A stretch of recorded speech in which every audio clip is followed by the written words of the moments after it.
Hey guys, you here. So tomorrow I'm going to be boarding a plane to California in order to cast the European Preliminaries, which is basically a qualifying tournament for the European Winter Championships, which is a $100,000 tournament for which the winner gets to go to BlizzCon, which is $1 million tournament. So kind of a big deal, and it's kind of snuck up on all of us, I would imagine. Now, if you're not someone who's actively trying to get points and participating in tournaments and trying to get high on the ladder, you might really not know how this goes down. So I'll go ahead and explain it to you.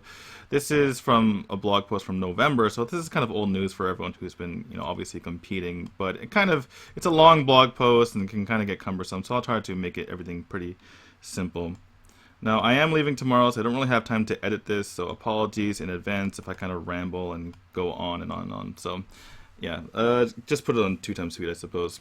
In any case, let's go over Americas and Europe first, because that is the most simple, or those are the most simple regions. So let's talk about Europe. We'll talk as if it's Europe, right, even though they're the same thing, basically. So, the top 128 points earners in Europe, as well as people who win Tavern Hero tournaments, get to play in the preliminaries, right? But it's actually more than 128, or theoretically more, because everyone who's tied for 128th place gets to go in as well. There's no tiebreaker or whatever. Basically, everyone gets to go in. And as we'll see later, depending on the region, it means many more players potentially. So what happens is, and then we can take a look at these Tavern Brawls, why not? So basically, or these Tavern Hero tournaments. So these are the Tavern Hero tournaments. They're in all these different places. And what happens is all these players who have qualified for the preliminaries have to play at one of these locations, and even though we're going to be casting the games from California, they're going to be playing from all these different places in Europe. Basically the same places as the Tavern Hero tournaments. And for the NA, or for Americas, this is where they're at as well. So yeah, and the points cutoff, as you can see here, was on February 5th. So basically all the points up to that point, and as you can see here as well, the European preliminaries will be on February 13th, and the winter preliminaries will be on February 20th. So yeah, basically the 128 players plus some extras ends up being around 150 or 200 depending on what region you're in. They play in a double elimination tournament, and they keep playing until there's 8 people left, and those 8 people get to play in the winter championships. Pretty easy. And oh yeah, just to let you know, it's basically the format is a conquest with 1 ban. So you bring 4 decks and you get banned. 1 of them gets banned. And as for Asia Pacific, it's slightly more complicated. The regions in Asia Pacific are Korea, Taiwan, Japan, Australia, New Zealand, and Southeast Asia. So 5 regions. 2 players from Korea, 2 players from Taiwan, 1 from Japan, 1 from Australia, New Zealand, and 1 from Southeast Asia get to go. And then there's a final player who basically is the person with the highest amount of points. Now, this is kind of confusing because they each have their own regional qualifier. And for Australia, there's a blog post here saying that the top 30 highest performing, basically the people with the highest or the most points, will compete on the 27th. And the top players from that tournament will go to the finals on March 6th and play in a tournament that has a $10,000 prize pool. And then the winner of that goes to the Asia Pacific Championships. Now, there's been basically nothing at all on the Japan or the Japanese Hearthstone website. But I assume it's something like this, which will be kind of cool because it's never really been a tournament of even $10,000 for only Japanese players. So that'd be cool if that will be the same thing, but definitely I have no idea what's going on. I obviously can't read Korean or Chinese, so don't know what's going on with those regions. As far as China, there's actually no China Winter Championship, and as far as BlizzCon is concerned, the way they're going to determine that is that there's going to be a Spring Championship, a Summer Championship, and there's going to be 2 players pulled from the last call tournament. So that's how China's going to determine its BlizzCon representatives. So that's basically how it goes. I feel like I'm forgetting something. Yeah, so basically that's just how it is, and there's going to be 128 players from each region, or more, and we can take a look at those standings right now. So as you can see for Europe, a lot of kind of recognizable players in here. I believe this is Stan Udachi, who's kind of a ladder beast, and a lot of recognizable players here. RDU, Thais, Sho, Green Sheep, Hoei, Pavel, Nairia. If I don't say your name, I'm very sorry. But yeah, just scrolling through this, again, 6-0, Super JJ, Game King, Kalenta, all that kind of stuff. And if you scroll down to here, you can see that in 128th place is, or the person in 128th place has 6 points, right? So basically everyone who has 6 points through this entire page gets to play in the European Preliminaries. And then it stops over here at 184 with Zuka. As you can see, Zedlot also is here.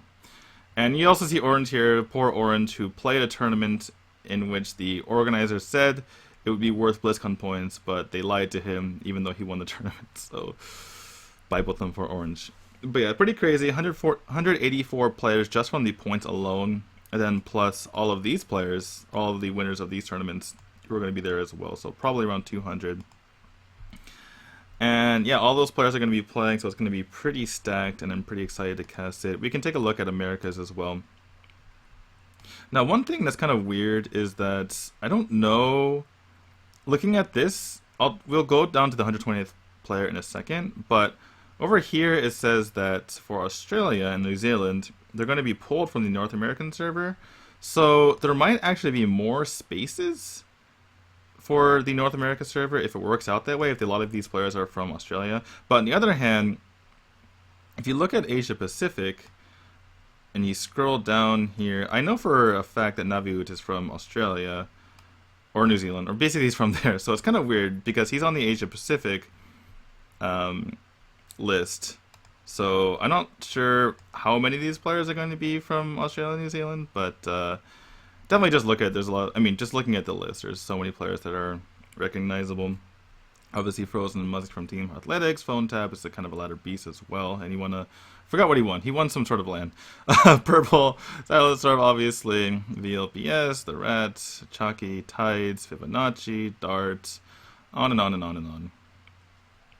Kibler, as you see there, I don't know how he's going to cast and play at the same time, but we'll figure that out, I suppose. And we go through here, and the person in 120th place has 5. And it's kind of funny because if one of these players had just gotten 1 more point, or even more points than that, then all these players from Bloody Face Down would be out of luck. But as it turns out, it goes to 140th place. And again, not really sure how many of these players are going to be pulled into the New Zealand, Australia region. So this could be different. But for now, it goes to 140 plus these players, so around, what, 160, I guess. And finally, Asia Pacific.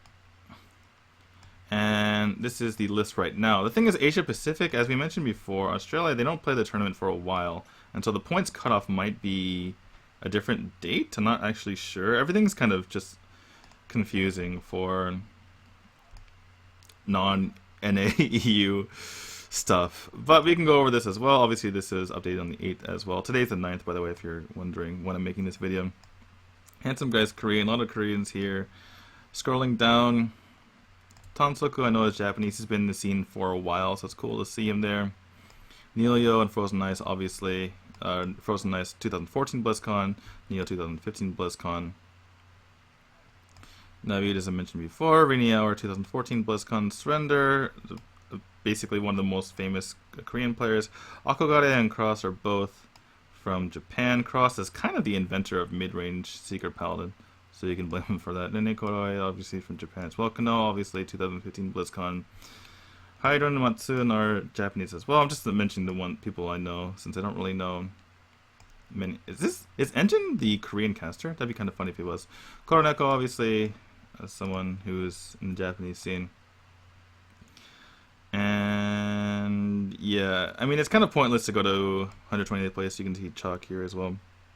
Double A's Japanese as well. But I don't know if it's worth it looking at this, because the standings might change. But if nothing changes right now, then 6 points goes all the way down to 199th place. So if nothing changes, then there's going to be a lot of players playing.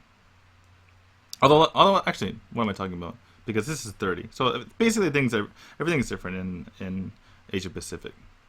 So yeah, there's your explanation. Asia Pacific confusing, Americas and Europe hopefully less confusing. And yeah, I'm super excited to cast it. Hopefully this video isn't too rambling. And I'll see you guys in a few days on the official Hearthstone Twitch site or channel.